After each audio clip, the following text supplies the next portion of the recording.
Very good evening to all my champions. I hope आप अच्छे होंगे। और हम लोग ग्रेविटेशन पढ़ रहे थे क्लास 9th, और क्लास 9th 3-4 लेक्चर हो रखा है। आई थिंक 3 लेक्चर्स हो रखे हैं आपके ग्रेविटेशन चैप्टर का। आज हम लोग मास और वेट पढ़ेंगे, फिर थ्रस्ट और प्रेशर पढ़ेंगे। पिछले कुछ दिनों से वीडियो अपलोड नहीं हो रहा था, ये आज हुआ है और आज तक कंटिन्यू चलेगा, है ना। तो चलिए वक्त को जाया ना करते हुए आज अपना स्टार्ट करते हैं। क्या ग्रेविटेशन का मास और वेट टॉपिक। इससे पहले हम लोग पढ़ रहे थे, क्या पढ़ा था कि जी का वैल्यू किस प्रकार चेंज करता है, और हम लोग मोशन एंड ग्रेविटी पढ़े थे, जिसमें 3-4 फॉर्मूला जो इंपॉर्टेंट याद रखना था। मैक्सिमम हाइट का formula, time taken to reach the ground, time है ना taken to reach the highest point, ये सारी चीजें बताया गया था। Velocity by which it hit the ground, इन सारी क्वेश्चंस को करने के बाद आज हम आगे बढ़ रहे हैं मास और वेट पे। तो ग्रेविटेशन है टॉपिक का नाम, और एक तरफ हम ये क्या पढ़ने जा रहे हैं, मास पढ़ने जा रहे हैं। मास, मास है क्या समझिए। तो मास को आप पढ़ना चाहते हैं तो याद है न्यूटन का फर्स्ट लॉ में इनर्शिया था, जिसमें बताया गया था कि inertia is directly proportional to the mass. Inertia किस चीज पर डिपेंड करता है, मास पे। तो उसी चीज को हम वही मास को पढ़ने जा रहे हैं कि मास वो है क्या। तो समझते हैं, मास एक प्रॉपर्टी है। डेफिनेशन इसका यही है कि मास जो है किसी भी बॉडी का इंटरनल प्रॉपर्टी है, जो कि अनअवॉइडेबल है, इसको आप हटा नहीं सकते। कैसे समझिए, हम लिख रहे हैं यही बात को, it is internal property of an object. ये क्या है, किसी भी ऑब्जेक्ट का ये इंटरनल प्रॉपर्टी होती है मास। वास्तव में ये किसके कारण से होता है, प्रॉपर्टी होता है किसके कारण से। तो कोई भी बॉडी है, उस बॉडी के पास कौन होता है, एटम्स होते हैं। उस एटम्स कौन होते हैं, इलेक्ट्रॉन्स और प्रोटॉन्स होते हैं, न्यूट्रॉन्स होते हैं। तो उसी इलेक्ट्रॉन्स प्रोटॉन न्यूट्रॉन के कारण उसके पास मास आता है। तो हम कह सकते हैं कि it is due to presence of sub atomic particle in an atom, और मैटर कर दो और ऑब्जेक्ट कर दो। मतलब समझिए, कोई एक ऑब्जेक्ट है, इसके पास जो मास आएगा वो मास किसी कारण से होगा, वो मास होगा अंदर में जो इलेक्ट्रॉन्स है ना, अंदर में जो प्रोटॉन्स है, उनके कारण से आता है। आ रही बात समझ। तो अच्छा बताइए, अब तो मास अब क्या बताया कि मास एक प्रॉपर्टी है, वैसी प्रॉपर्टी जो कभी चेंज नहीं हो सकती। क्यों नहीं चेंज होगी, इस बात समझते हैं। क्योंकि मास किसी कारण से है। तो मास है सब एटॉमिक पार्टिकल के प्रेजेंस से। कौन कौन, इलेक्ट्रॉन प्रोटॉन के कारण से। तो क्या हम इस मार्कर का अगर मास होगा जो कि इलेक्ट्रॉन प्रोटॉन के कारण से होगा, क्या इसका जगह बदल देने से, इसको मून पर रख दो, इसको अर्थ पर रख दो, इसको वैक्यूम में रख दो, क्या हम इसको जगह बदलेंगे तो क्या इसमें पार्टिकल की संख्या चेंज हो जाएगी? क्या इसमें इलेक्ट्रॉन प्रोटॉन न्यूट्रॉन चेंज हुआ? नहीं सर, जगह बदल देने से इसमें पार्टिकल्स चेंज नहीं हो सकता है। उसी प्रकार से जगह को बदल देने से इसका मास भी चेंज नहीं होगा, क्योंकि मास किसी कारण से है, उसी एटॉमिक पार्टिकल कारण से है। कौन कौन, इलेक्ट्रॉन प्रोटॉन न्यूट्रॉन कारण से है। तो हम ये भी कह सकते हैं कि मास ऑफ एन बॉडी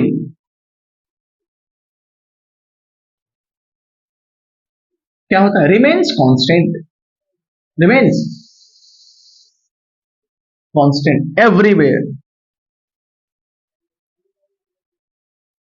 हर जगह किसी भी बॉडी का मास जो होगा वो कांस्टेंट होगा, कभी चेंज ही नहीं होगा। क्यों? क्योंकि भैया चेंज करने के लिए, मास को चेंज करने के लिए आपको इलेक्ट्रॉन प्रोटॉन न्यूट्रॉन चेंज करना होगा। इसलिए हम लिखवाएं कि मास क्या है, मास एक प्रॉपर्टी है। कैसी प्रॉपर्टी? इंटरनल प्रॉपर्टी है। आरी बस में, और ये किसके कारण से होता है, तो ये प्रॉपर्टी है उसमें कुछ ना कुछ पार्टिकल्स उसके कारण से। तो कौन से पार्टिकल कारण से? तो उसमें जो सब एटॉमिक पार्टिकल, मतलब एटम्स के अंदर जो पार्टिकल्स हैं, इलेक्ट्रॉन प्रोटॉन न्यूट्रॉन, उसके कारण से ये प्रॉपर्टी। अब ये प्रॉपर्टी जो होता है हमेशा हमेशा कांस्टेंट होगा, क्योंकि जगह बदल देने से इसमें इलेक्ट्रॉन और प्रोटॉन न्यूट्रॉन की संख्या बदल नहीं जाती। ठीक उसी प्रकार से लिखा गया। अब मतलब जो मास ऑफ ऑब्जेक्ट रहेगा, ऑब्जेक्ट मास ऐसे लिखो, object mass on earth is equal to on moon is equal to everywhere. Earth पे जो किसी भी ऑब्जेक्ट का मास है वही मास मून पे भी होगा, वही मास हर जगह होगा। अगर इसका मास 10 ग्राम है तो ये मार्कर का 10 ग्राम वजन कहीं पे भी होगा। पानी में रखो तो इसका मास 10 ही ग्राम होगा, मून पे लेके चले जाओ 10 ही ग्राम होगा। आ रही बस समय। फिर आगे और समझते हैं, ये कैसी quantity, it is a scalar quantity है। कैसी क्वांटिटी है, स्केलर क्वांटिटी होती है। इसका ऐसा यूनिट क्या होता है, केजी।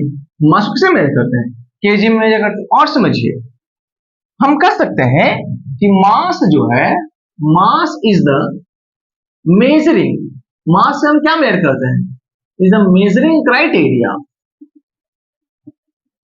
Of inertia. मास से ही हम इनर्शिया का मेजरमेंट करते हैं। जिसकी मास ज्यादा उसका इनर्शिया ज्यादा, जिसकी मास कम उसकी इनर्शिया कम। मतलब मास एक मेजरिंग क्राइटेरिया है। मास एक ऐसी प्रॉपर्टी है जिस प्रॉपर्टी के कारण हम किसी बॉडी का मास इनर्शिया चेक कर सकते हैं। जिसके पास मास की प्रॉपर्टी ज्यादा है वो के पास इनर्शिया ज्यादा होगा, जिसके पास मास कम होगा उसका इनर्शिया भी कम होगा। आ रही बात समझ में। अब जैसे मोर इज द मास है ना, मोर इज द मास, ऊपर हम लिख सकते हो, इसको लिख सकते हो मास और इनर्शिया में डायरेक्टली प्रोपोर्शनल होता है। More is the mass, more is the inertia, less is the mass, less is the inertia. आ रही बात समझ, लेस है ना, less is the mass, lesser is the mass, lesser is the inertia, more या फिर लिख सकते हो हेवियर इज द मास। आ रही बात समझ सभी को। तो आपको मास समझना चाहिए। मास क्या है सर, तो मास एक ऐसी प्रॉपर्टी है जिस प्रॉपर्टी के कारण, जिस प्रॉपर्टी के कारण हम किसी बॉडी का इनर्शिया मेजरमेंट कर सकते हैं। ये क्यों किसके कारण होता है, तो सर ये उसमें जो पार्टिकल्स प्रेजेंट है ना उस पार्टिकल के कारण होता है। कौन कौन पार्टिकल प्रेजेंट है, इलेक्ट्रॉन प्रोटॉन न्यूट्रॉन कारण है। हाँ, किसी भी बॉडी का मास कभी चेंज नहीं होगा। क्यों नहीं चेंज होगा, रीजन ये है कि जगह बदल देने से इसमें इलेक्ट्रॉन प्रोटॉन न्यूट्रॉन की संख्या चेंज नहीं हो जाएगी, और जब इलेक्ट्रॉन प्रोटॉन न्यूट्रॉन संख्या चेंज नहीं होगा तो भाई मास भी चेंज नहीं होगा। मास कैसे क्वांटिटी है, स्केलर क्वांटिटी है, मतलब मास कभी भी माइनस में नहीं हो सकता। इसका ऐसा यूनिट क्या होगा, केजी होगा। इज इट क्लियर एवरीवन, समझ में आ गया मास किसे कहते हैं। कोई दिक्कत, अब समझते हैं हम किसको, वेट को समझते हैं। क्या समझेंगे, अब वेट समझेंगे।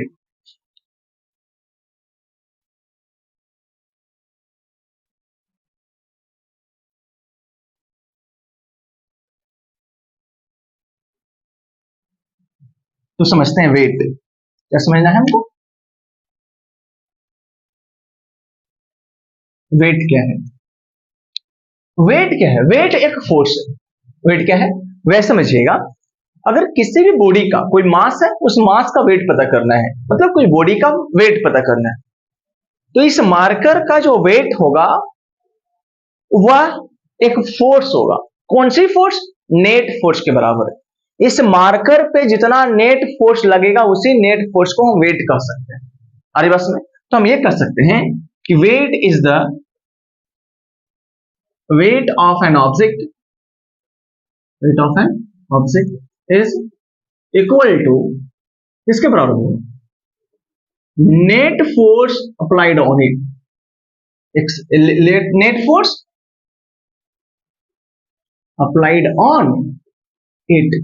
मतलब हम कह सकते हैं कि जो वेट होगा जिसको हम W से बोल सकते हैं, क्या बोलते हैं उसको हम W रिप्रेजेंट करें वेट को हम, जो वेट है वो किसके बराबर होगा, नेट फोर्स के बराबर होगा।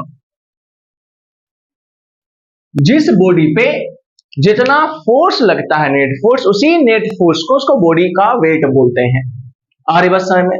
अगर समझिए कोई एग्जांपल के तौर पे ये कोई बॉडी है और इधर हम 50 न्यूटन दे रहे और ऊपर में 20 न्यूटन लग रहा है, तो इसके जो वेट होगा वो 50 माइनस 20 वो 30 न्यूटन होगा।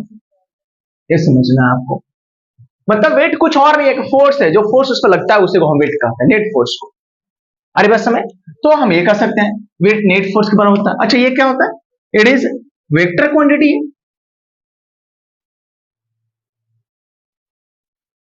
और इसका स्टैंडर्ड क्या होगा? इट्स एसआई यूनिट इज क्या होगा? न्यूटन।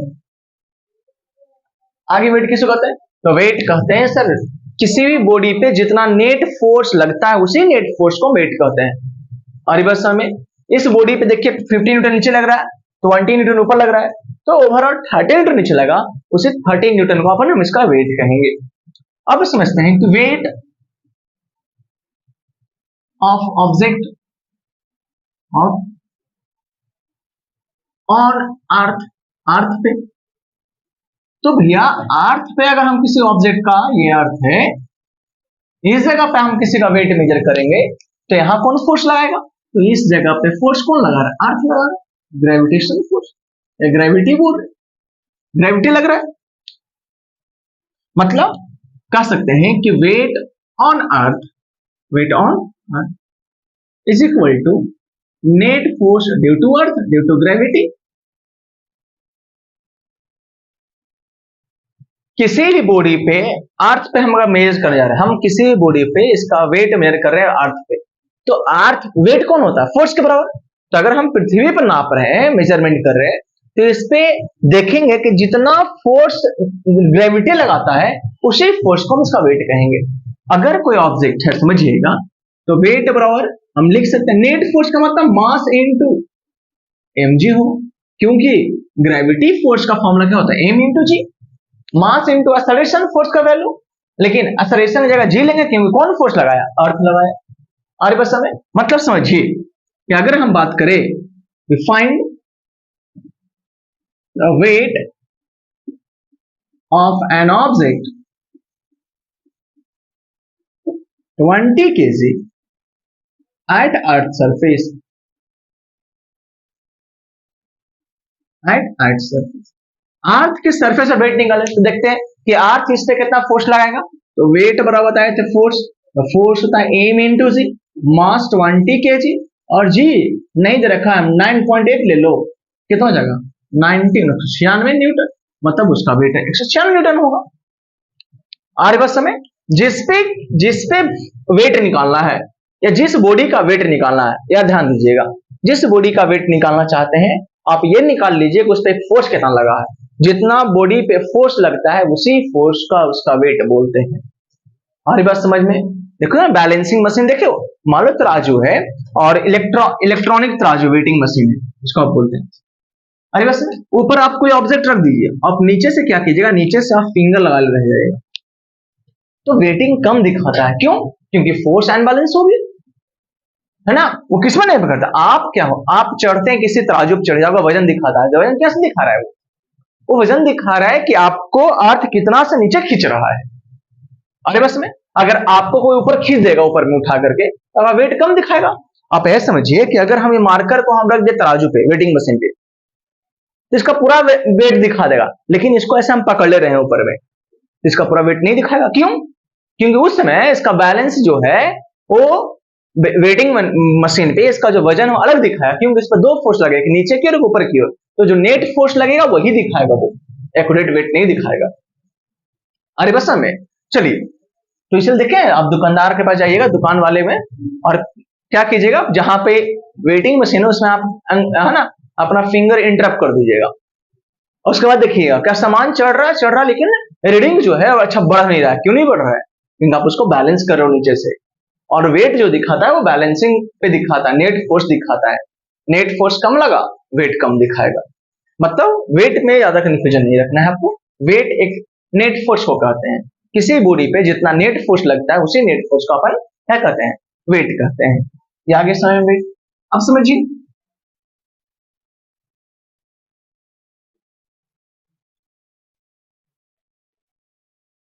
अब क्या समझना है बताओ, अब समझना है, हमको मास समझ में आ गया, वेट समझ में आ गया, तो बताइए क्या जी का वैल्यू है वेट, ऐसा समझ सकते हैं,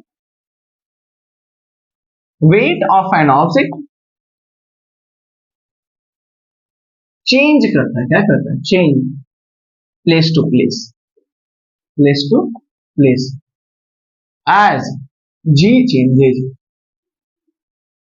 नहीं आई बस समझ, क्योंकि अगर हम वेट का बात करें तो सर वेट बराबर होता है एम इंटू जी, और वेट किसका डायग्राम होगा, जी के प्रोपोर्शनल हो जाएगा, क्योंकि मास तो क्या होता है, कांस्टेंट होता है, तो किसी भी बॉडी का जो वेट होगा वो डिपेंड करेगा जी पे, क्योंकि किसी भी बॉडी का जी जो ये एम जो वो कांस्टेंट है, मास कांस्टेंट होता है हमेशा, लेकिन वेट चेंज करेगा, क्योंकि वेट जो है वो मास और जी का मल्टीप्लाई है, तो जी चेंज नहीं कर रहा है और जी चेंज कर रहा है तो उसका वेट चेंज होगा। जैसे एग्जांपल के तौर पे अगर हमारे पास अर्थ पे ही बात करें तो हमारे पास ये इक्वेटर है और एक पोल है, ये पोल बोलो और एक इक्वेटर है, बताओ जो रेडियस किसकी बड़ी होता है, जी जो है वो पोल पे ज्यादा होती है, हम लोग पहले पढ़े, तो वेट जो पोल पे होगा वो बड़ा होगा किस पे, इक्वेटर से, लेकिन बट मास जो होगा वो पोल पे वो इक्वेटर पे दोनों जगह बराबर होगा, क्योंकि मास हर जगह सेम होता है, लेकिन वेट जो है वो जी पर डिपेंड करता है, जहां जी का चेंज हुआ मतलब वेट भी चेंज होगा। अरे बस में जैसे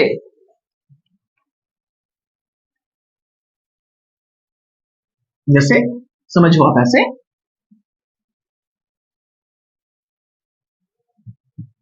यूं समझ लीजिए, क्या समझना है आपको, कि जैसे जैसे जी जो है जी इंक्रीज करता है as we move above, as we move above earth surface,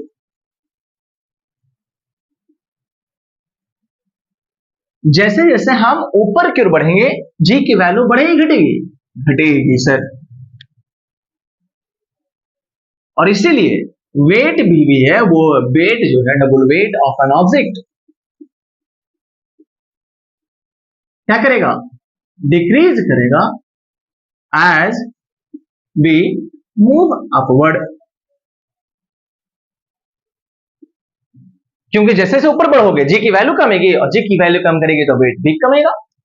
हमारी बात समझ, और इस प्रकार से देखते हैं थोड़ा सा variation,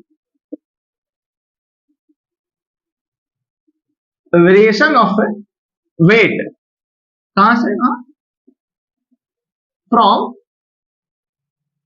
earth surface to moon, तो बताओ अगर हम वेट निकालना चाह रहे हैं अर्थ पे तो अर्थ वेट होता है एम इंटू जी, और वेट अगर मून पे निकालना चाह रहे हो क्या होगा, तो वेट मून पे जो होगा वो एम इंटू जी डैश, मास तो कांस्टेंट है, जी किसका, अर्थ का, और जी डैश किसका, मून का, इसको फर्स्ट इसको सेकेंड दोनों को डिवाइड दे दीजिए, क्या कर दीजिए, डिवाइड दीजिए,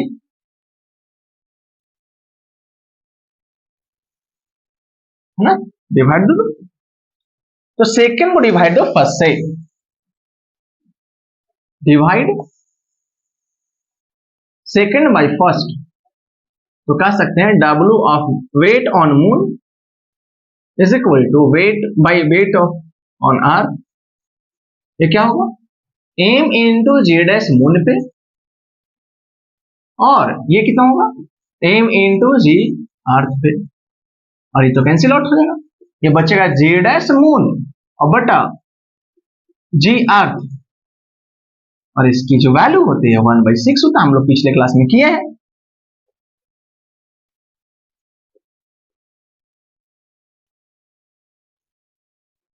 कैसे, जी का वैल्यू मून पे अर्थ का 1/6 होता है, आप कर सकते हैं, कैसे चेक करते हैं, ये समझ में आ गया, मतलब जिस प्रकार जी चेंज करेगा वेट भी उसी प्रकार चेंज करेगा, अगर आपका यहाँ वजन 10 किलो है तो वहां वो 10/6 दिखाएगा, यहाँ वजन आपका 60 kg है तो वहां 10 किलो दिखाएगा, 1/6 दिखाएगा, क्योंकि जी जो है 1/6 हो जाता है, जिस प्रकार जी में चेंजिंग होगा उस तरह से आपका वेट में चेंजिंग आएगा।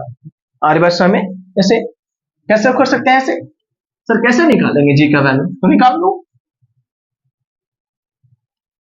है ना।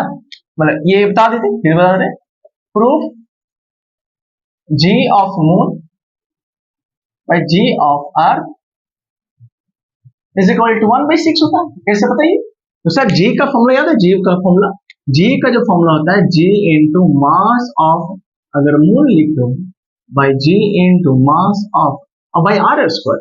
ये जो जी का फॉर्मूला होता है वो capital G M by R square होता है।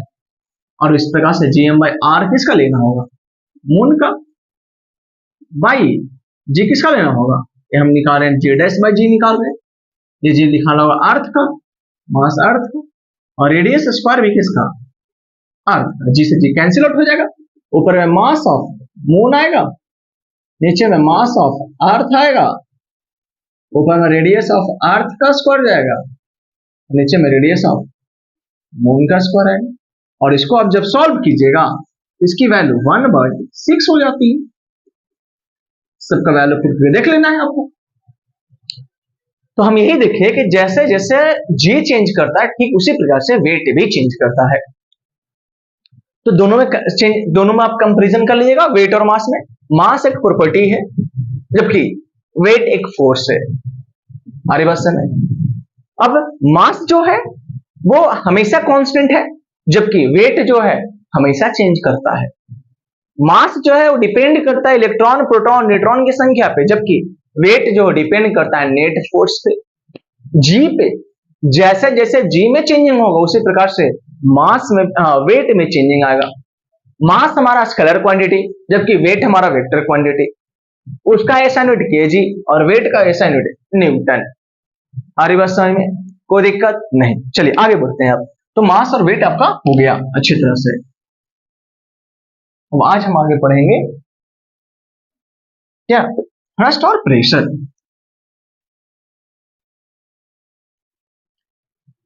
थ्रस्ट और प्रेशर।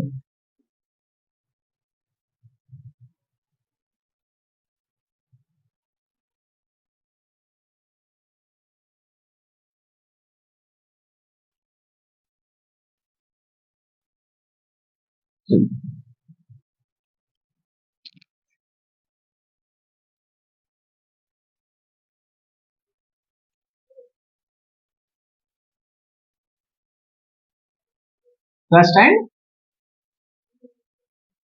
प्रेशर। पहली बात समझिएगा, थ्रस्ट कहते हैं किसको। अरे बस समझे, थ्रस्ट कहते हैं जो वर्टिकली फोर्स लगता है, वैसा फोर्स जो वर्टिकल लगे। जैसे में ऐसा क्यों कहा गया, तो हम कह सकते हैं थ्रस्ट किसे कहते हैं, थ्रस्ट बताओ। तो थ्रस्ट कहेंगे the perpendicular force, perpendicular force applied to surface known as thrust। जैसे ये कोई ऑब्जेक्ट है, इस सरफेस पे जो फोर्स लगा नॉर्मल ना, ये 90 डिग्री पे, इसी को हम बोलेंगे, इस फोर्स को हम थ्रस्ट बोलेंगे। मतलब ऐसी फोर्स जो परपेंडिकुलर डिग्री पर लगता है उसे हम थ्रस्ट कर सकते हैं। इसी प्रकार नॉर्मल भी होता है, नॉर्मल याद आपको, तो नॉर्मल भी तो ऊपर लगता है, तो नॉर्मल को भी हम थ्रस्ट बोलेंगे। ये भी क्या है, आ रही बात समझ में। अब समझिएगा ऐसा क्यों कर रहे हैं, क्योंकि ये प्रेशर के साथ है। एग्जैक्टली जो किसी बॉडी पर जो प्रेशर बनता है ना, वो नॉर्मल फोर्स के कारण ही बनता है। किस कारण बनता है, नॉर्मल फोर्स के कारण बनता है। तो आपको थ्रस्ट समझना है कि सर थ्रस्ट है, तब बोलेंगे थ्रस्ट कुछ और नहीं, एक फोर्स है। कौन सी फोर्स, वो फोर्स जो वर्टिकली लगेगा उस फोर्स को हम थ्रस्ट कहेंगे। जैसे अगर मान लिया जाए कि बॉडी है ऐसे और इस पे आप फोर्स ऐसे लगाए तो ये 90 डिग्री पर नहीं लगा, इसके कारण से इस फोर्स के कारण से कुछ ना कुछ एक वर्टिकल कंपोनेंट आता है, वो आगे पढ़ना है आपको। तो जो वर्टिकल डायरेक्शन में जो लगेगा ना, इसके कारण से जो वर्टिकली, मतलब जब आप किसी बॉडी पे तिरछा फोर्स लगाते हैं तो तिरछा फोर्स के कारण कुछ ना कुछ उस पर परपेंडिकुलरी कुछ ना कुछ चेंजिंग आता है। जिस फोर्स के कारण परपेंडिकुलर डायरेक्शन में चेंज आएगा उसी को हम ये थ्रस्ट बोलेंगे। बस ये समझना है। तो थ्रस्ट और कुछ नहीं, क्या है, एक परपेंडिकुलर फोर्स है जो कि बॉडी पर लगाया जाता है या फिर बॉडी पर लगता है। अरे बस में तो प्रेशर किसे कहते हैं?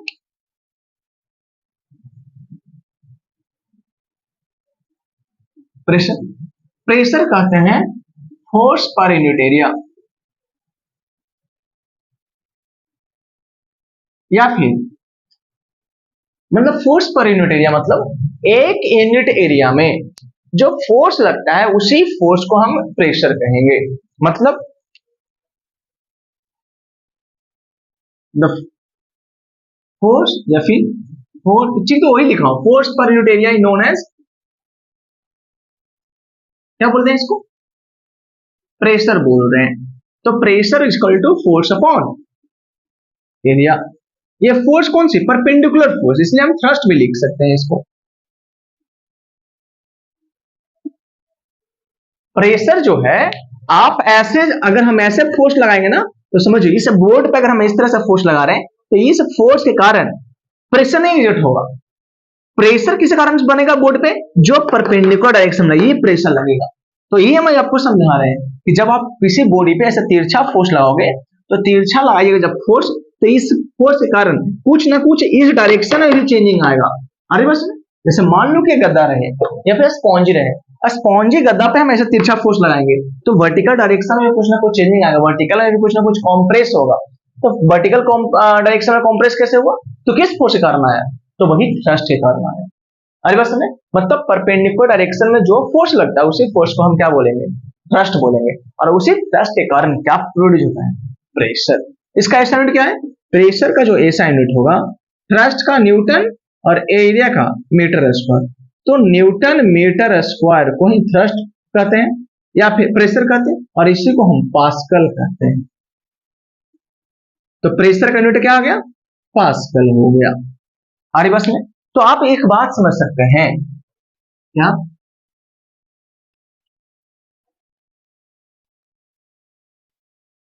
आप ये समझिए कि जो प्रेशर है वो 1/A है यदि फोर्स कांस्टेंट हो, इफ फोर्स इज कांस्टेंट। अब समझिए कैसे, मतलब एरिया अगर बढ़ेगा तो प्रेशर घटेगा और एरिया अगर घटेगा तो प्रेशर बढ़ेगा। एग्जाम्पल के तौर पे देखिएगा, एग्जाम्पल के तौर पे जो टायर्स होते हैं ना, टायर्स ऑफ ट्रैक्टर जो होता है और ब्रॉडर, क्यों, जो ट्रैक्टर का टायर वो बहुत मोटा होता, क्यों, क्योंकि एरिया बढ़ जाने से प्रेशर घट गया। तो ट्रैक्टर जब खेत में जाएगा तो नीचे नहीं घटा, नीचे नहीं धंसेगा। आरे बस हमें उसी प्रकार से आप समझिए, और एग्जांपल में, और एग्जांपल क्या समझिए, जो जो चाकू जो है क्या बोलते हैं उसको, जो जिस चाकू से नहीं कट रहा, क्यों नहीं कट रहा, चाकू से अगर काटना है, या ब्लेड जो होता है, ब्लेड देखिए, ब्लेड का जो है वो एरिया बहुत पतला होता है, एरिया पतला करने से क्या बढ़ जाता है, प्रेशर बढ़ जाता है। और समझिए जो स्ट्रिप होता है बैग का, स्ट्रिप ऑफ बैग्स और ब्रॉडर, क्यों, to reduce pressure, to reduce pressure कम करने के लिए। बैग आप ना बैग देखिएगा, बैग का जो पट्टी है देखिए वाला, जैसे मान लीजिए कि ये देखिए ये बैग का पट्टी है, इस बैग का पट्टी में चौड़ा बनाया, क्यों चौड़ा बनाया गया, क्योंकि जब इसमें हम बैग पे इसको कंधा पर टांगेंगे तो हमारे जो शोल्डर पे है, इस शोल्डर पे प्रेशर कम पड़े। अरे बस में चलिए फिर आप समझ, किल है ना, किल या पेपर पिन, किल या फिर पेपर पिन, है ना, किल या पेपर पिन, ये क्या होता है, आर शार्प, क्यों, नुकीला होता है, थिनर होता है, टू इंक्रीज प्रेशर, क्या बढ़ाने के लिए, प्रेशर को बढ़ाने के लिए। आरी बात समझ में, प्रेशर को यदि आप बढ़ाना चाहते हैं तो क्या कीजिए, एरिया कम कर दिए। आपको याद है जब पतला स्टिक से आप पिटाते होंगे, है ना, पिटाता तो होगा, तो जब पतला स्टिक से जब पिटाइएगा तो उसमें चोट बहुत ज्यादा लगता है, क्यों, पतला स्टिक में क्या है कि एरिया कम है, और एरिया कम है तो प्रेशर ज्यादा लगता है, और इसलिए हमें ज्यादा ये चोट लगता है हमें। और बस में कैमल देखे ऊंट, कैमल्स का जो फीट होता है वो भी चौड़ा होता है, थोड़ा मोटा होता है। क्यों ऐसा? क्योंकि बालू में जब कैमल चलते हैं तो उनका पैर उनमें धंस ना जाए, उनमें ट्रैप ना हो जाए, इसलिए उसके पैर जो थे चौड़े होते हैं, है ना। भगवान कितने जो साइंटिस्ट हैं, बताओ उससे बड़ा क्या कोई खुदा से बड़ा कोई साइंटिस्ट हुआ? नहीं हुआ, है ना। वो जितनी चीजों को बनाए हैं उसको तो अभी तक हम लोग प्रूफ ही कर रहे हैं कि कैसे हो रहा है, ये कैसे हो रहा है, साइंस तो यही कर रहा है। तो समझिए कि उनका फीट चौड़ा होने के कारण वो आराम से बालू में चढ़ते हैं, क्योंकि जब सर एरिया ज्यादा है तो सर प्रेशर कम लगेगा, और प्रेशर कम होने का आराम से चलता है, बालू में धंसता नहीं है वो। आई बात समझ में? हमारे चाकू से अगर नहीं करते तो उसको नोकीला करते, क्यों करते हैं? क्योंकि प्रेशर बढ़ेगा कब? जब एरिया कम करेंगे, इसलिए एरिया कम करना होता है हमको। आ रही बात समझ में? कोई दिक्कत नहीं। चलिए अब आगे पढ़ते हैं हम लोग, इसको मिटा दें।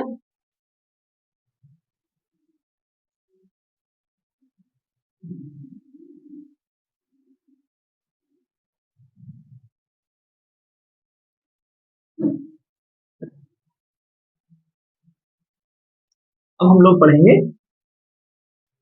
Pressure in liquid. Pressure in liquid,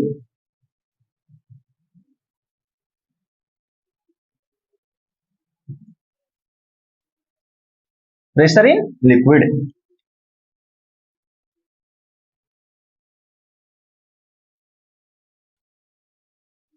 समझिए इस बात को।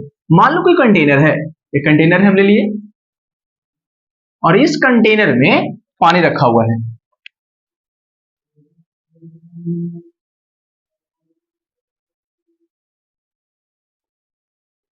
इसमें पानी भरा हुआ है, एक कोई लिक्विड भरा हुआ है। प्रेशर लिक्विड या फिर फ्लूइड मान लो, फ्लूइड। फ्लूइड में दोनों चीजें होता है, फ्लूइड में कौन? लिक्विड और गैस, दोनों को। लिक्विड और गैस को कॉमनली हम लोग फ्लूइड के नाम से जानते हैं। तो चलिए, प्रेशर, प्रेशर का फॉर्मूला होता है बाबू, प्रेशर और फोर्स अपॉन एरिया। अरे सर, तो सर पानी में फोर्स कैसे लगा? हाँ, पानी को फोर्स लगा, कैसे लगेगा? क्योंकि पानी के पास वजन होगा कि नहीं होगा? होगा सर। तो पानी का जो वजन होगा, मान लिया ये फोर्स क्या होगा? M into C by area. Sir ये क्या है? ये क्या है? F is equal to M into G, जहां एम क्या दिखा रहा है? Mass of water, mass of water. भैया यहाँ पे अगर हम तराजू रखेंगे पानी को, तो पानी का वजन दिखाएगा ना। और ये क्या है? ये है एरिया, आपको ये वाला एरिया है। अरे बस मतलब इस पानी पे फोर्स लगाया, कौन फोर्स लगाया? नीचे एमजी लग रहा होगा। और एमजी फोर्स कितना एरिया पे लगेगा? इसके क्रॉस सेक्शन एरिया पे, ए पे लगा, तो एमजी अपॉन ए की तो निकल गया प्रेशर। मतलब 1 मीटर स्क्वायर एरिया पे जितना प्रेशर लगता है उसी को हम क्या कहते हैं? जितना फोर्स लगता है उसी को हम प्रेशर कहते हैं। अरे बस समय, तो चलिए P is equal to M into g. Sir तो लिक्विड का मास कैसे निकाला जाएगा? सर मास कैसे निकाल सकते हैं? तो लिक्विड का मास निकालने के लिए हमको समझना होगा, क्या समझना होगा? डेंसिटी को।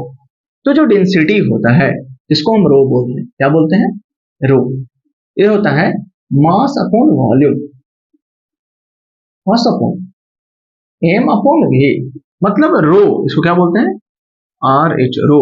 रो बराबर एम अपॉन वी। मतलब एम क्या होगा? मास बराबर रो इनटू वी हो गया। इसलिए मास का जो लिक्विड का मास होगा वो कैसे निकलेंगे? उसकी डेंसिटी में उसकी वॉल्यूम से मल्टीप्लाई कर दिया। तो P is equal to mass की जगह रो रखिए, इंटू वी रखिए, इंटू जी रखिए, भाई ये आएगा। अब V क्या है? वॉल्यूम। तो वॉल्यूम का जो फॉर्मूला होता है, वॉल्यूम V होता है, वो क्या होता है? Area into base, area into wide. कैसे समझिए इस बात को? क्यूबॉइड का जो है, क्यूबॉइड का वॉल्यूम क्या बताओ? L into b into h होता है। तो एल इंटू बी क्या है? एरिया ही तो एल इंटू एच होता है। सिलेंडर का एरिया वॉल्यूम मालूम है?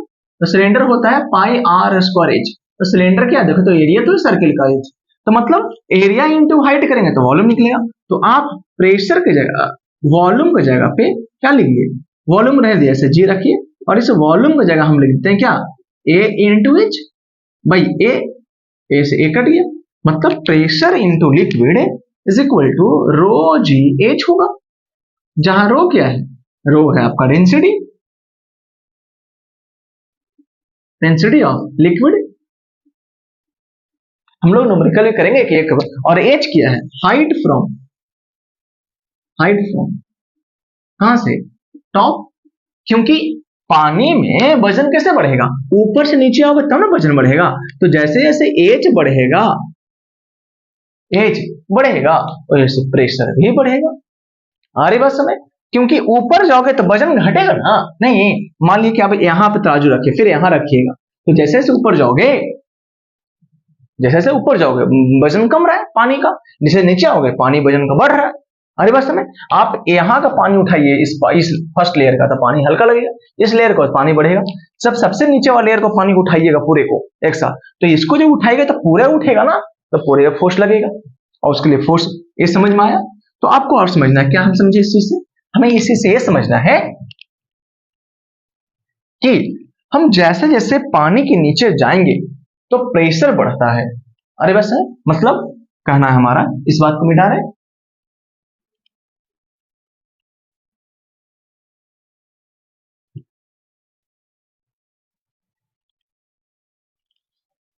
मतलब समझिए हमारी बात को, अगर हम पॉइंट दे दें, इस पॉइंट का नाम दे दो पी, इसका हम दे रहे हैं पी, इसका नाम दे रहे हैं क्यू, और इसका नाम दे रहे हैं आर। देखिएगा ध्यान से, आप नीचे जाएंगे जैसे पी पे, अगर पी पे वजन करना, पी पे वजन करने का मतलब पी के ऊपर नहीं, थोड़ा सा पानी इसी वजन करेंगे, तो मास ऑफ पी जो है वो कम रहेगा। किसके मास से, मास ऑफ क्यू। और सबसे ज्यादा मास कहां होगा, आर पे। जब आप यहाँ पे तराजू लगाओगे ना, यहाँ पे तराजू, तो ये तराजू यहाँ पे जब लगाओगे तो यहाँ पे क्या होगा पता है, यहाँ पे सबसे ज्यादा वजन दिखाएगा, क्योंकि यहाँ पे लगाओगे तो इस सभी का वजन दिखाएगा। जब यहाँ पे तराजू लगाओगे तो इससे क्या मतलब है, तराजू के ऊपर ही वजन नापा जाता है, तो सिर्फ उसको मेजर करेगा, इसको मेजर नहीं करेगा। इसलिए जब नीचे आइएगा तो आपको वजन ज्यादा लगेगा। आप ऐसे समझ लीजिए कि हमारे पास 4 5 10 मार्कर है समझो, या फिर 10 को बुक है, तो ऊपर वाला बुक को उठाएगा तो हल्का लगेगा, जब नीचे वाला बुक को उठाएंगे तो भारी लगेगा, क्योंकि नीचे वाला जब बुक को उठाएगा तो ऊपर वाले बुक को भी उठाना पड़ेगा। तो इसका मतलब नीचे वाला बुक पे जो वजन है, ऊपर वाले सभी बुक का वजन है उस पे। उसी प्रकार से जो इस पे जो वजन है, इसका जो मास है, वो मास सभी के कारण आएगा इस पॉइंट पे। और इसलिए नीचे जाओगे तो मास बढ़ रहा है, तो मास बढ़ेगा तो बताओ फोर्स बढ़ेगा। सब जगह क्या है, फोर्स बढ़ेगा आर पे, पे। और जब फोर्स बढ़ेगा तो प्रेशर बढ़ेगा, क्योंकि pressure is equal to force upon area. आपके यहाँ डिवाइड बाई ए कीजिए, डिवाइड बाई ए, तो एफ पी बाई एरिया सभी का कांस्टेंट है, क्रॉस सेक्शन एरिया सभी क्या है, कांस्टेंट है। तो हम कह सकते हैं pressure at a force, pressure force upon area, pressure at Q, P है ना इसको, और प्रेशर एट आर। मतलब आप जैसे जैसे नीचे जाओगे, नीचे जाने, पानी जब नीचे जाते हैं ना मास बढ़ता है, मास बढ़ेगा तो फोर्स बढ़ेगा, फोर्स बढ़ा तो प्रेशर बढ़ा, क्योंकि एरिया क्या है, कांस्टेंट है, और क्रॉस सेक्शन एरिया। आई बात समझ, मतलब समझेंगे, as we move deep, as we move deep in water, pressure increases। Pressure क्या होता है, इंक्रीजेज होता है। और इसी कारण देखिएगा, जब आप तालाब उलाब में या फिर नदी उदी में जब कूदकते हैं, जो स्विमिंग पूल में आप जाकर देखिएगा, बोला जाता है, जो अब नए नए जो सीखते हैं उनको बोला जाता है कि नाक बंद करके रखे। क्यों, उसमें एक चांसेस रहता है कि आप जब नीचे जाइएगा तो जो पानी है बाहर का, वो पानी आपके बॉडी में जा सकता है। क्यों, क्योंकि बाहर का जो प्रेशर है वो ज्यादा हो गया आपकी बॉडी से। तो जब बॉडी का प्रेशर कम हो गया, तो हाई प्रेशर से लो प्रेशर आपके बॉडी में पानी एंटर कर जाएगा। अरे बस में, और इसलिए सरकना शुरू करते हैं आप, है ना। जब पानी में जब नहाते हैं देखिएगा, बिल्कुल पानी चला जाता है इंटर, आप ध्यान में दीजिएगा, आप पानी इंटर भी करते भी नहीं है, ऑटोमेटिक चला जाता है। क्योंकि जब इस पर आप सावधानी नहीं बरतिएगा, जब अपने आप को कंट्रोल नहीं कीजिएगा, तो बाहर का प्रेशर हाई है, और जैसे ही आप पानी में गए हो तो हाई से लो आपके बॉडी में ट्रांसफर कर गया पानी।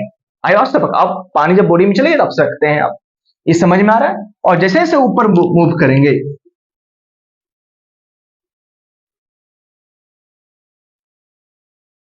एवं from, as a move away from earth surface, pressure क्या होगा, डिक्रीज करेगा। प्रेशर क्या करेगा, डिक्रीज करेगा। आ रही बात समझ में, कोई दिक्कत नहीं ना। चलिए अब आगे पढ़ते हैं। अब हम पढ़ेंगे, ये प्रेशर इन लिक्विड का पढ़े, अब प्रेशर इन पढ़ेंगे gas, pressure in gas.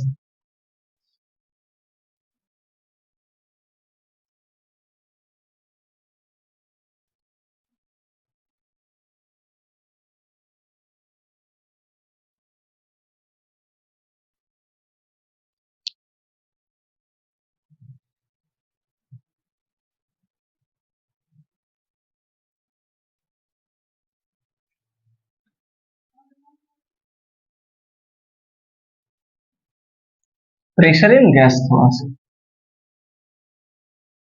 Pressure in gas का प्रेशर। चलिए, तो जैसे गैस मतलब एटमॉस्फेरिक प्रेशर को बोल सकते हैं, एटमॉस्फेरिक प्रेशर के बारे में पढ़ रहे हैं। एटमॉस्फेरिक प्रेशर है क्या वो समझिए थोड़ा सा। ये हमारा एटमॉस्फेयर, मान लिया हमारा अर्थ है, तो अर्थ के कुछ एरिया में बात कर ले, मान लो इतना एरिया को हम मेजर कर रहे हैं, तो इस एरिया में क्या है, एयर होगा, और जैसे उसमें था वैसे प्रकार से इसमें रहेगा, होगा कि नहीं होगा? देखो, तो जब नीचे जब आओगे तो वजन बढ़ेगा, ये पॉइंट ए, पॉइंट बी और पॉइंट सी पे। जब यहाँ वजन कीजिएगा सी पे, तो सी पे जो वेट मेजर होगा या मास जो मेजर होगा वो सभी का होगा, क्योंकि सी पर रखने के बाद सभी का मेजर करेगा, बी रखेगा तो एक पर मेजर करेगा। अरे बस में तो हम कह सकते हैं जो मास है वो सी का सबसे ज्यादा है, बी का सबसे कम एट पॉइंट, और ए पे सबसे ज्यादा है।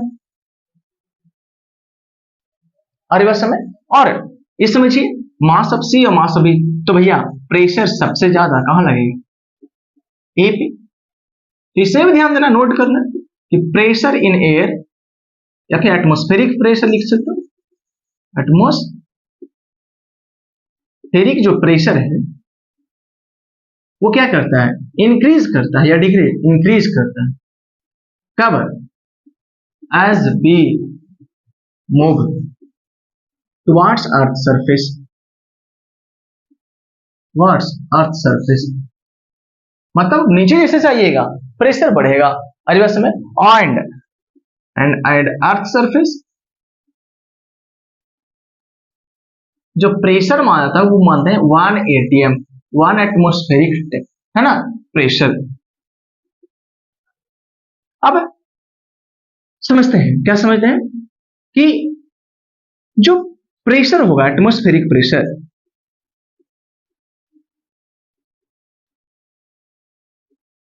वो क्या करेगा, डिक्रीज करेगा। क्या करता है, डिक्रीज। कब, as we move away from earth surface, away from earth surface, जैसे जैसे आप ऊपर चढ़िएगा एटमॉस्फेरिक प्रेशर घटता है। प्रेशर जब ऊपर घटेगा इसका मतलब अगर कोई एट हाई एल्टीट्यूड पे अल्टीट्यूड जो प्रेशर होता है ना, प्रेशर वो डिक्रीज करता है, एक ही बात है। और इसी कारण से जब कोई इंसान पहाड़ पे चला जाए, इस पे चला जाए पहाड़ पे, तो उसके नोज से ब्लीडिंग शुरू हो जाता है ना। ये सब भी नहीं मिलता है, कुछ कुछ लेकिन रेयर है ये सब चीजें, है ना। और ये कॉमन चीज है, मतलब कि हमारे घर रेयर नहीं, कॉमन है, आमतौर पर होते रहता है, इसमें कोई सीरियस मैटर नहीं है। ये जब आप ऊपर जा रहे हैं तो बाहर का प्रेशर घट रहा, आपकी बॉडी की प्रेशर मेंटेन है वही, तो जब बाहर प्रेशर घट गया तो ब्लड जो है वो हाई से लो जाएगा, तो आपकी बॉडी की प्रेशर हाई हो गई और बाहर की प्रेशर लो हो गई, और उस कारण से ब्लड बाहर आ जाएगा, बाहर नाक से। अरे बस हमें, और इसका एक और है कि जब ऊपर जाते हैं at high altitude pressure decreases and जो बॉइलिंग पॉइंट होता है, बॉइलिंग पॉइंट ऑल्सो डिक्रीज, क्या करेगा, ऑल्सो डिक्रीज कर जाएगा। किसी भी लिक्विड का ऊपर जाओगे, अगर पानी यहाँ 100 डिग्री पे खोल रहा है ना, तो ऊपर जाएगा तो हो सके 80 पे खोल रहा है। मतलब ये सही सच्चाई है कि खाना जो है जितना ऊपर जाओगे, जितना ऊपर जाओगे खाना बहुत जल्द बनेगा। ऐसा रीजन क्यों, क्योंकि बॉइलिंग पॉइंट का डेफिनेशन मालूम है, बॉइलिंग पॉइंट, ये बॉइलिंग टेम्परेचर जो बोल रहे हैं वह पॉइंट है जिसमें एटमॉस्फेरिक प्रेशर के बराबर लिक्विड का प्रेशर हो जाता है। जिसमें लिक्विड का प्रेशर, ये लिक्विड है मान लीजिए, केमिस्ट्री में पढ़े होंगे, यहां से पानी निकलता है, तो जो इस लिक्विड का जो प्रेशर है, लिक्विड प्रेशर, वो अगर एटमॉस्फेरिक प्रेशर के बराबर हो जाए तो उसमें बॉइलिंग शुरू हो जाता है, बॉइलिंग स्टार्ट करता है। मतलब बॉइलिंग कब स्टार्ट करेगा, जब आपके लिक्विड के प्रेशर और एटमॉस्फेरिक प्रेशर बराबर है। अच्छा, एटमॉस्फेरिक प्रेशर अगर बहुत कम है तो बॉइलिंग जो लिक्विड का प्रेशर है वो बहुत जल्दी गेन कर लेगा। जैसे मान लीजिए एटमॉस्फेरिक प्रेशर अगर मान लीजिए कि ये मान लो 5 है और ये भी 5 हो जाए, 5 है और एक साथ एटमॉस्फेरिक प्रेशर 4 आ गया, 3 आ गया, तो एटमॉस्फेरिक प्रेशर 3 को मेंटेन करने में बहुत आसान है नहीं, लिक्विड का जो प्रेशर है वो 3 आने में आसान होगा 5 की तुलना में। अरे बस मतलब जितना जल्दी, जितना कम एटमॉस्फेरिक प्रेशर रहेगा उतना ही जल्दी बॉइलिंग शुरू होगा। अरे बस क्योंकि बॉइलिंग उसी टेम्परेचर को होता है जिसमें बॉइलिंग का जो लिक्विड प्रेशर है वो एटमॉस्फेरिक प्रेशर के बराबर है। एटमॉस्फेरिक प्रेशर जितना कम रहेगा बॉइलिंग उतना ही जल्दी शुरू हो जाएगा। आ रही बात समझ में? और इसीलिए खाना जो ऊपर में जल्दी से बन जाता है। तो आपको ये समझ में आना चाहिए। आ रही बात समझ? तो हमने आज क्या क्या पढ़ा, कुछ चीजें और समझिएगा कि प्रेशर के बारे में एक और समझिएगा, एकदम ध्यान देना है। प्रेशर किसी फ्लूइड में, प्रेशर इन फ्लूइड नोट कर लेना है, नोट है ना, नोट क्या करना। मान लीजिए कि ये आपका कंटेनर है, इसमें चाहे गैस हो चाहे लिक्विड हो,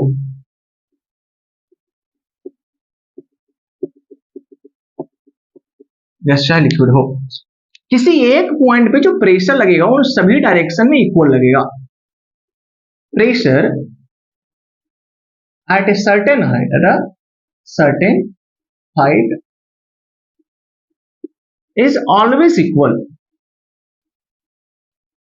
मतलब एक तो प्रेशर यहां, अब इसका कहने का मतलब है कि अगर ये पॉइंट ए है और ये पॉइंट बी है और ये पॉइंट क्या है सी, मतलब अगर हाइट ए का, हाइट बी का, हाइट सी का बराबर है तो प्रेशर ए पे, प्रेशर बी पे, प्रेशर सी पे ही बराबर होगा। मतलब यहां पर प्रेशर जितना प्रेशर लगेगा वो सब बराबर लगेगा, सभी जगह पर बराबर लगेगा। और pressure at A point, pressure at a point वो क्या होगा, किसी पॉइंट पे जो प्रेशर है, प्रेशर एट ए पॉइंट क्या होता है, इज इज बताओ uniform in all direction, in all direction. मतलब कहने का है कि अगर ए पे प्रेशर लग रहा है तो जितना प्रेशर नीचे लगे उतना ही प्रेशर ऊपर, उतना ही ईस्ट में, उतना ही वेस्ट में। मतलब अगर पानी में किसी एक पॉइंट में बात करेंगे तो पानी में किसी एक पॉइंट पे प्रेशर सभी डायरेक्शन में इक्वल लगता है, और अगर हाइट इक्वल है पॉइंट का तो पॉइंट पे भी इक्वल लगेगा। मतलब जितना प्रेशर यहाँ लगे उतना ही प्रेशर है, उतना ही प्रेशर है। और जहां पे प्रेशर लग रहा है वो प्रेशर सभी डायरेक्शन में लगेगा। हम दो बात बोले, अगर हाइट सेम है तो सभी जगह प्रेशर इक्वल लगेगा, और प्रेशर अगर सब जगह इक्वल है तो दूसरा पॉइंट सभी डायरेक्शन में इक्वल होगा। अगर इस पॉइंट है, ये मान लो पूरा रूम है पानी का, और हम इस हाइट का, ये पूरा रूम पानी का है, तो इस पॉइंट पर अगर बात करेंगे तो इस पॉइंट पर पानी का डायरेक्ट प्रेशर बाहर जितना लगे उतना ही, अंदर लगे उतना ही, इस साइड उतना ही इस साइड, मतलब चारों डायरेक्शन में प्रेशर इक्वल लगेगा।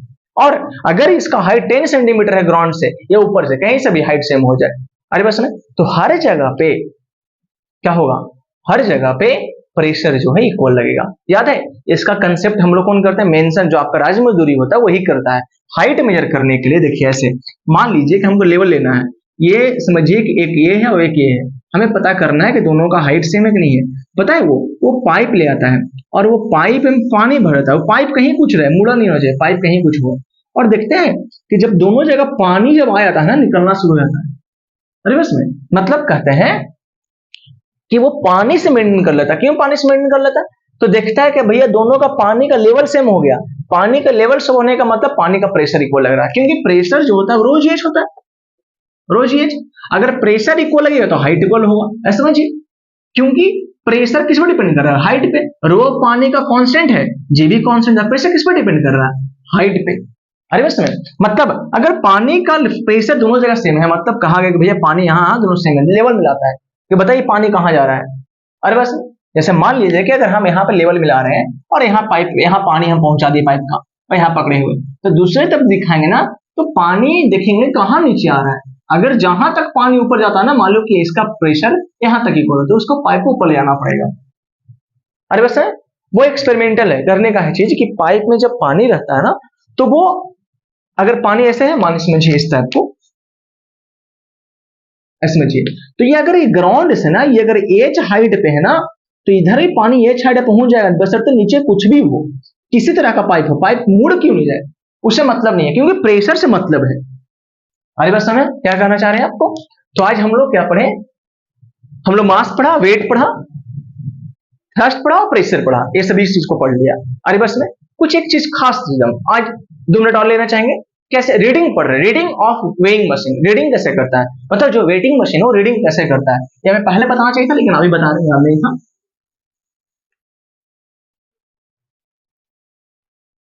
रीडिंग ऑफ वेटिंग मशीन, जो वेटिंग मशीन है वो रीड कैसे करता है चीजों को। चलिए पढ़ने जा रहे हैं, रीडिंग ऑन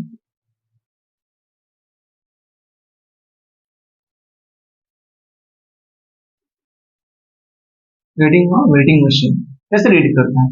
तो देखिए वेटिंग मशीन है, मान लीजिए वेटिंग मशीन ही, ये क्या है, वेटिंग मशीन है।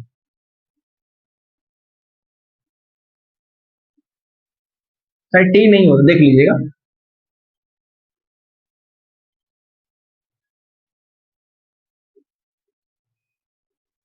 वेइंग मशीन क्या होता है, जब इस पे ऑब्जेक्ट रखे तो वेटिंग मशीन क्या दिखेगा, फोर्स मेजर करता है। जैसे ही इस पे लगा कि भैया इस पे फोर्स लगा, ये दिखाएगा ये मुझे, बस समय। तो रीडिंग जो दिखाता है मास कैसे निकलेगा। तो अगर वेटिंग मशीन जो है वो क्या करता है, वेटिंग मशीन का जो रीडिंग होता है वो होता है नेट फोर्स बाई जी से वैल्यू देता है, ये रीडिंग है। कैसे समझे, रीडिंग जो होगा अगर मतलब वेटिंग मशीन क्या करता है, वेटिंग मशीन तो वेट मेजर करता है, तो केजी में क्यों दिखाता है, क्योंकि वो फोर्स को जी से डिवाइड दे रहा है। फोर्स में क्या मल्टीप्लाई है, फोर्स है multiply M into G by G, G से जी कट गया तो एम आता है। तो लगभग जो रीडिंग है वो जी कितना लेता है, 9.72 से डिवाइड देता है। कितना डिवाइड देता है, 9.72। जैसे में अगर हमारा वजन वो दिखा रहा है कि भैया इसका वजन 60 किलो है, तो 60 केजी कैसे दिखा रहा है, उसको फील हुआ होगा 60 इंटू जी। हम पे नेट अगर हमारा मास अगर 60 केजी है तो हम पे फोर्स कितना लगा होगा 60 इंटू जी, और वही रीडिंग वही उसको फील हुआ वेटिंग मशीन को। लेकिन वेटिंग मशीन जान रहा है कि भैया हमको जो फील हो रहा है उसमें जी कैलकुलेटेड है, तो हम जी से डिवाइड देते हैं, तो जी से भाग दे के आंसर बताता है वो। अरे बस ने मतलब जो वेइंग मशीन है उसका कंसेप्ट, वेटिंग मशीन वाला जो कंसेप्ट वो फोर्स को मेजर करता है और उस फोर्स को जी से डिवाइड करके आपको मेजर बताता है। नाम है उसका वेटिंग मशीन, लेकिन दिखाता है केजी। क्यों भाई, क्योंकि वो वेट को मेजर करके मास बता रहा है। कैसे, वेट निकलता है एम इंटू जी और उसको जी से डिवाइड करके मास निकल जाएगा। इसी प्रकार से वो आपको केजी में दिखाता है। आगे बात में, तो अगले दिन हम लोग एक और बच गया, बायोन्स फोर्स बच गया, ये सब। और इसे पढ़ने के बाद एक दिन पूरे न्यूमेरिकल्स पढ़ लेंगे पूरी चीजों को। तो आज के लिए इतना ही है ना। आप लाइक कीजिए और सब्सक्राइब कीजिए और फॉलो कीजिए, जितना सपोर्ट कीजिएगा उतना ही है ना। और सब बच्चों को पहुंचेगा ये सब वीडियोज, है ना। तो आज के लिए फिलहाल इतना ही, फिर मिलते हैं नेक्स्ट क्लास में।